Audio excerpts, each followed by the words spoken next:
They didn't make it, my friends. They didn't make it. For those of you folks that have been following along all summer, since that first video I posted at the beginning of June, we were right around the 90 to 100 day mark. Both the snapping turtle eggs as well as the painted turtle, who had laid eggs in this gravel pile, they all should have been ready to hatch by now. Until yesterday, approximately 10:26 a.m., this guy showed up. It's honestly kind of shocking to me that it took 90 days for a predator to find those eggs. Every year, right in that beginning of June, like clockwork, those turtles come out of the marshes and they lay eggs. And usually it takes about 24 to 48 hours before a predator digs them up and takes care of them. In fact, being up here on this property for the last 10 years, it is abundantly clear to me why these turtles are protected under our Ontario Wildlife and Conservation Act. These little fellas, they virtually have no chance of survival. Let me tell you why. Every year, right around the beginning of June, like clockwork, these turtles come out, try to find a place to bury their eggs. In this case, 2 different species of turtles buried eggs in my gravel pile. 80 to 90 days later, they're supposed to hatch. They got to fight their way out of the gravel pile. When they finally emerge, assuming that they haven't already been eaten by predators, which is what's happened here again, they get out. Somehow Mother Nature tells them that the shore is that way. It's approximately 160 feet from this gravel pile to the shoreline of the lake. And remember, these little guys are not going in a direct linear line. They're trying to find their way. So I imagine they're traveling a little bit more at, maybe a 1/4 inch or a 1/2 inch at a time as their little flippers get them all across the land. It might not look that far, but it's a perilous journey for these little guys. There are a lot of predators out here just waiting for them. You think about it, just on land alone. Up here we've got bear, coyote, wolf, fox. We've got fisher cats or pine martens, weasels, just to name most of them. And it's not just the land they have to worry about.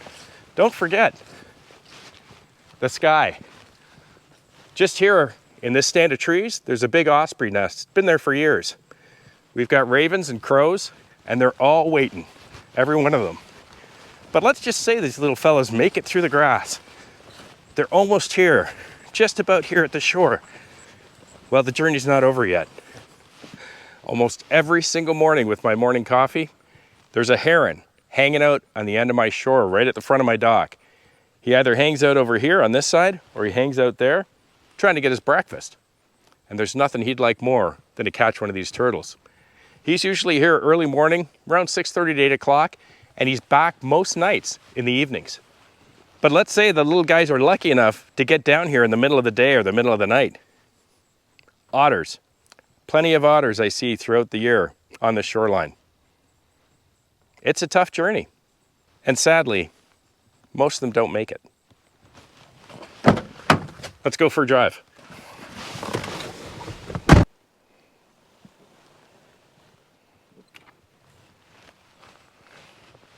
Yep, you recognize it. I'm up my driveway just a fair bit here. I'm right by the marsh.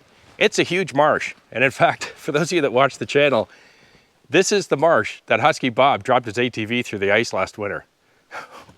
That was a story.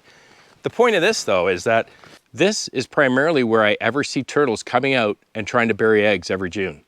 In fact, they do it during this stretch because the marsh is right there. And this section of the driveway has no gravel to speak of. It's pretty much all sand. So it's a great place to bury. For those of you that watch the channel, you'll know that pretty much every year, right around in June, you'll see that I embed a picture or a little bit of video of one of the turtles out here burying their eggs.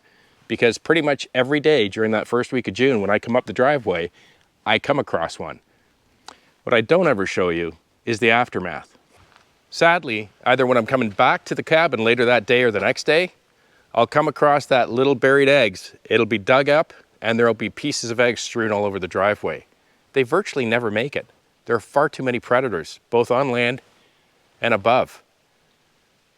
But they take protecting the turtles pretty seriously up here.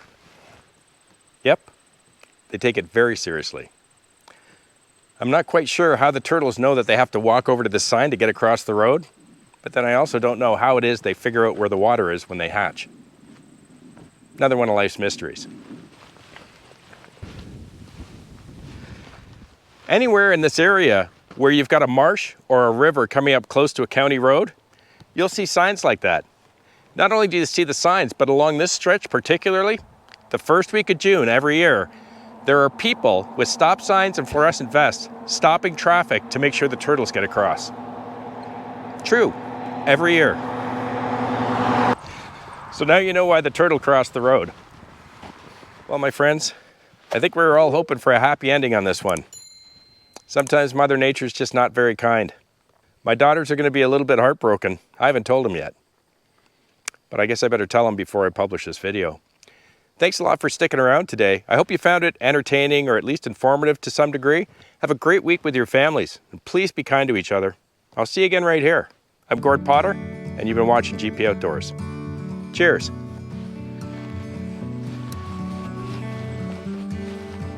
Hey, since we're out here, do you want to see something really cool? Take a look at that.